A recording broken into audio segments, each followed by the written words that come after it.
Парализованная собака приползла к школе просить о помощи.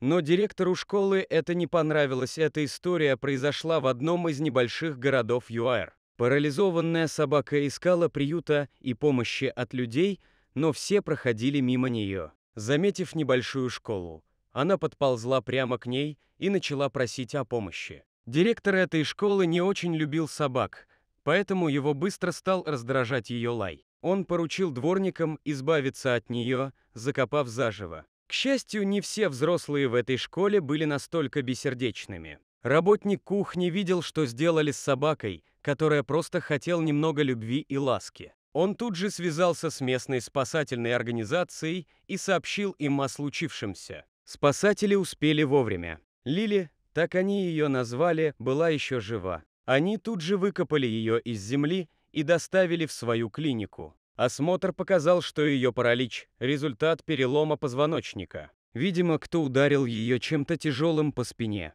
Кроме этого, Лили была очень худа и истощенна. Но даже несмотря на все свои проблемы, она не переставала улыбаться своим спасителям. Ветеринары делали все возможное, чтобы поставить ее на лапы. Иглоукалывание, физиотерапия, Лили стойко переносила все процедуры, полностью доверившись людям. Также волонтеры сумели найти ей новый дом. Ее новую владелицу не смутил тот факт, что Лили все еще парализована. Женщина верила в ее успех и продолжала заниматься с собакой. Шло время, и Лили сумела набрать необходимый вес. Ее тело обросло мышцами, а физиотерапия заставила их правильно работать. Теперь Лили могла бегать, прыгать и в полной мере наслаждаться жизнью. Сегодня Лили живет полной жизнью и не перестает благодарить тех, кто поверил в нее.